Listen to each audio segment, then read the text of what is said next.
కేరళలోని శబరిమల ఆలయానికి భక్తులు పోటెత్తారు. వివిధ రాష్ట్రాల నుంచి పెద్ద సంఖ్యలో అయ్యప్ప భక్తులు తరలిరావడంతో దర్శనం కోసం గంటల తరబడి ఎదురుచూడాల్సి వస్తోంది. కొంతమంది దర్శనం కాకుండానే వెనుదిరుగుతున్నారు. లక్షలాది మంది వస్తుండటంతో భారీగా ట్రాఫిక్ జామ్ అయింది.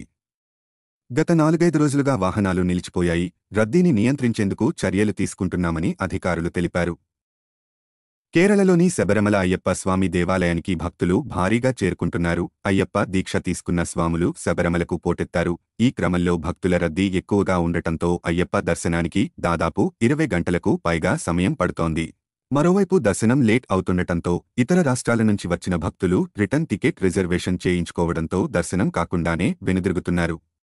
శబరిమలలో భక్తుల రద్దీకి కారణాలు ఇవే. శబరిమలలో అనుభవం ఉన్న పోలీసులు విధుల్లో లేకపోవడం, భక్తుల రద్దీని అంచనా వేయడంలో ట్రావెల్ కోర్ దేవస్థానం విఫలం కావడం, ఈ ఏడాది కొత్త పోలీసు బృందం బాధ్యతలు స్వీకరణ, ఆలయ ప్రాంగణలో అధికారులు భక్తుల క్రౌడ్ కంట్రోల్ చర్యలను పరిశీలించకపోవడం, వర్చువల్ క్యూలో ముందుగానే భక్తులు దర్శనం బుక్ చేసుకున్న దానికి అనుగుణంగా పోలీసులు, దేవస్థాన అధికారులు చర్యలు తీసుకోకపోవడం, పదునెట్టాంబడి దగ్గర భక్తులు నెమ్మదిగా కదలడం, 18 మెట్ల దగ్గర పోలీసులు లేకపోవడం, పదునెట్టాంబడి దగ్గర దాదాపు 4 గంటలు భక్తులు వేచి ఉండటం, కేరళ పోలీసులకు దేవస్థానం అధికారులకు సమన్వయం లేకపోవడం, రద్దీ సమయాల్లో కేరళ ఆర్టీసీ ఎక్కువ బస్సులు ఏర్పాటు చేయకపోవడం.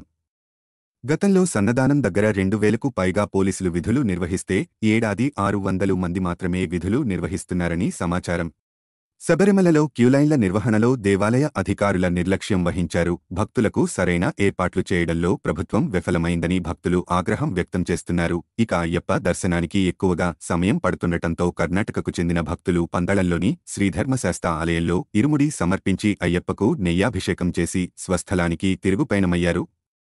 మండల దీక్ష పూర్తి చేసి అయ్యప్ప స్వామి దర్శనానికి భక్తులు శబరిమల చేరుకునేందుకు తీవ్ర ఇబ్బందులు పడుతున్నారు. దీంతో అయ్యప్ప భక్తులు పలుచోట్ల నిరసనలు తెలుపుతున్నారు. పంబ చేరుకుని తిరిగి వెళ్లాలంటే చాలా కష్టంగా ఉందని వాపోతున్నారు. తమ వాహనాలను అనుమతించాలని పోలీసులతో వాగ్వాదానికి దిగుతున్నారు.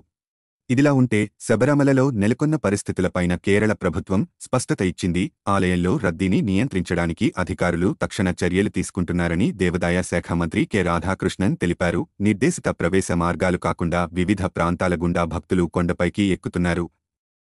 రోజుకు 1,00,000 మందికి పైగా భక్తులు శబరిమలకు రావడం వల్ల తీవ్ర రద్దీ ఏర్పడిందని, యాత్రికులను వెంబడించి పట్టుకోలేమని, కానీ ఇప్పుడు పరిస్థితులు అదుపులోకి వచ్చాయన్నారు. దీనిపైన కేరళ ముఖ్యమంత్రి పినరయి విజయన్ స్పందించారు.